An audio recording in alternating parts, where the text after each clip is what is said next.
Hello, नमस्कार। उम्मीद है कि आप सब कुशल होंगे, अनावश्यक कार्य छोड़कर पढ़ाई कर रहे होंगे। आज हम लोग एक कविता पढ़ेंगे, राह भटके हिरन के बच्चे को। आप चैनल को सब्सक्राइब नहीं किए हैं तो सब्सक्राइब करें। ये समझने से पहले हमेशा की भांति इस बार भी हम आपको बताना चाहेंगे इस कविता का जीवन पर क्या प्रभाव है और इसका क्या महत्व है। विद्यार्थी, आपके जीवन में कभी कभार ऐसा होता होगा या हुआ होगा या होते ही रहता होगा। होता क्या है कि हम लोगों के जीवन से कोई विशिष्ट व्यक्ति चला जाता है, उसकी मृत्यु हो जाती है या किसी कारणवश आपसे दूर हो जाता है। इस अवस्था में मनुष्य व्यथित हो जाता है, अनेक प्रकार के चिंताओं से ग्रसित होता है। उसकी याद उसे जीने नहीं देती है, या यूँ कहें कि वह व्यक्ति मरने के कगार पर हो जाता है। तो यह कविता वैसे लोगों के लिए ही है जो मोह माया में फंसे हुए हैं। ये कविता एक हिरण के बच्चे के माध्यम से बताने का प्रयास कर रही है कि हम लोग यानी या मनुष्य माया मोह रूपी अज्ञान संसार में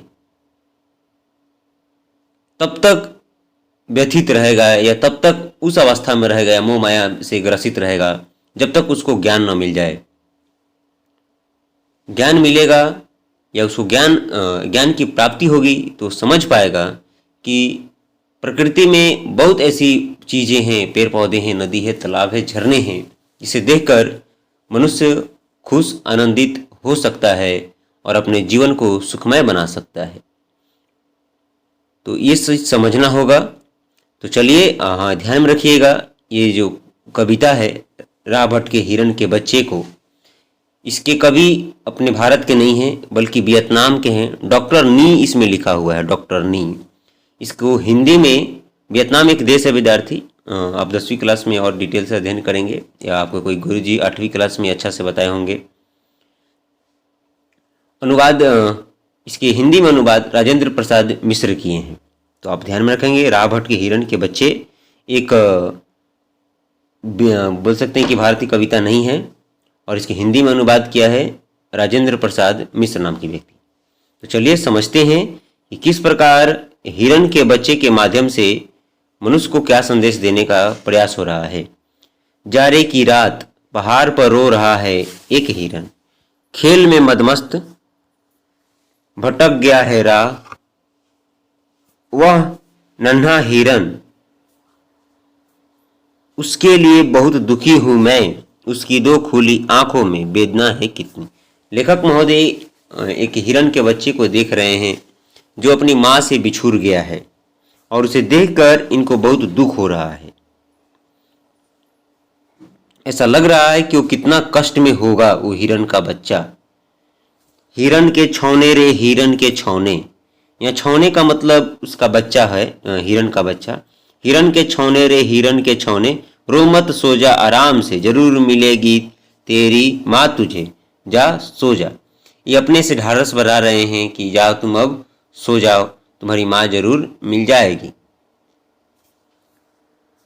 आगे देखिए, बांस के वन पाइन ओक के वन, रात की हवा तुझे लोरी सुना रहे हैं, डर मत बेहिचक सो जा।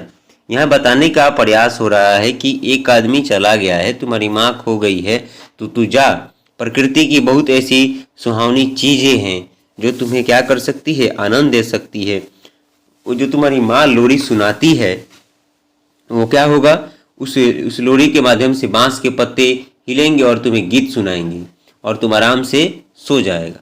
तो यहाँ पर मनुष्य को संदेश देने का प्रयास हो रहा है हिरन के बच्चे के माध्यम से। देखिए, बांस के वन पाइन के ओक के वन, रात की हवा तुझे लोरी सुना रहे हैं, डर मत बेहिचक सो जा, आकाश में है तारे भरे। देखिए, इसको भी हम लोग सुंदरता के रूप में देख सकते हैं जो सबके लिए है, किसी एक व्यक्ति के लिए नहीं है। तारे की सुंदरता, ये प्राकृतिक वस्तु है, सबके लिए है। देखिए, आकाश में है तारे भरे, नीचे झड़े ढेर के ढेर पत्ते, कितने नरम है, हिरन के छौने सो जा।